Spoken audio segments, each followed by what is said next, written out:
നമസ്കാരം, പ്രവാസി മലയാളിയിലേക്ക് സ്വാഗതം. സൗദിയെ ഞെട്ടിച്ച പ്രവാസികൾ മറക്കാത്ത ആ വിമാന അപകടം നടന്നിട്ട് ഇന്ന് 40 വർഷം കഴിയുകയാണ്. അങ്ങനെ ഇന്നു വരെയുള്ള വിമാന ദുരന്തങ്ങളിൽ തന്നെ ഏറെ അപൂർവമെന്ന് പറയാവുന്ന ഒന്നായിരുന്നു സൗദി എയർലൈൻസ് 163 അപകടം നടന്നത്. 1980 ഓഗസ്റ്റ് 19 റിയാദ് എയർപോർട്ടിൽ തന്നെ സുരക്ഷിതമായി ലാൻഡ് ചെയ്ത വിമാനത്തിനകത്തുണ്ടായിരുന്നവരെല്ലാം തന്നെ ശ്വാസം മുട്ടി മരിക്കുക അതിനു മുമ്പ് കേട്ടിട്ടില്ലാത്ത അപൂർവങ്ങളിൽ അപൂർവമായ ദുരന്തം കൂടിയാകുന്നു. അപകടത്തിൽ ജീവൻ നഷ്ടപ്പെട്ടത് 287 യാത്രക്കാർക്കും 14 വിമാന ജീവനക്കാർക്കുമടക്കം 301 പേർക്കാണ്. കറാച്ചിയിൽ നിന്ന് ജിദ്ദയിലേക്ക് 287 യാത്രക്കാരും 14 വിമാന ജീവനക്കാരുമായി പറന്നതായിരുന്നു സൗദി എയർലൈൻസിലെ 163 വിമാനം. ലോക്ഹീഡിന്റെ ട്രൈസ്റ്റാർ എന്ന 3 എഞ്ചിനുകളുള്ള വിമാനമായിരുന്നു അത്. ആദ്യ സ്റ്റോപ്പായ റിയാദിൽ വളരെ സുരക്ഷിതമായാണ് വിമാനം ലാൻഡ് ചെയ്തത്. റിയാദിൽ നിന്ന് 18:20 പറന്നുയർന്നത് വരെ യാതൊരു കുഴപ്പങ്ങളും എവിടെയും റിപ്പോർട്ട് ചെയ്യപ്പെട്ടിരുന്നില്ല.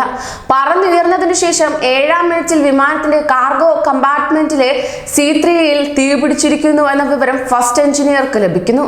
അതിനുള്ളിൽ തന്നെ വിമാനത്തിലെ കാർഗോ കമ്പാർട്ട്മെന്റിലെ തീ ക്യാബിനിലേക്ക് പടർന്നിരുന്നു. തീപിടുത്തം കാരണം 3 എഞ്ചിനുകളുള്ള വിമാനത്തിന്റെ 2ാമത്തെ എഞ്ചിന്റെ പ്രവർത്തനം ക്യാപ്റ്റൻ നിർത്തേണ്ടി വന്നു. തുടർന്ന് റിയാദ് എയർപോർട്ടിലേക്ക് അടിയന്തര സന്ദേശം അയച്ചതിനു ശേഷം റിയാദിൽ തിരിച്ചിറക്കുന്നു.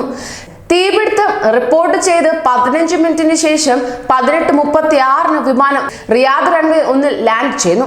എന്നാൽ അടിയന്തരമായി ഇവാക്യുവേഷൻ ഓർഡർ നൽകാതെ ടാക്സി വേയിലൂടെ സഞ്ചരിച്ചതിന് ശേഷമാണ് വിമാനം നിന്നത്.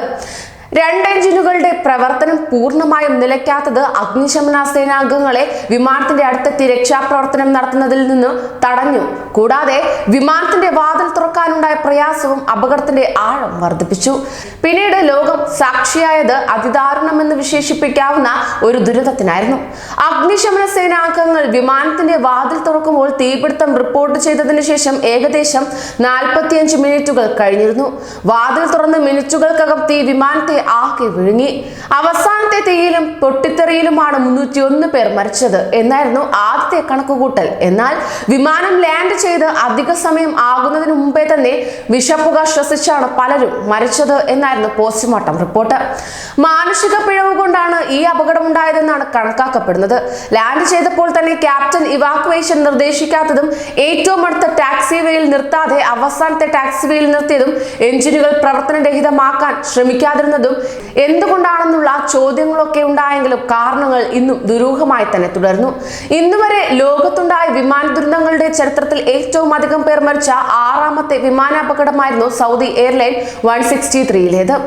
കൂടുതൽ പ്രവാസി വാർത്തകൾക്കായി ഈ ചാനൽ സബ്സ്ക്രൈബ് ചെയ്യൂ.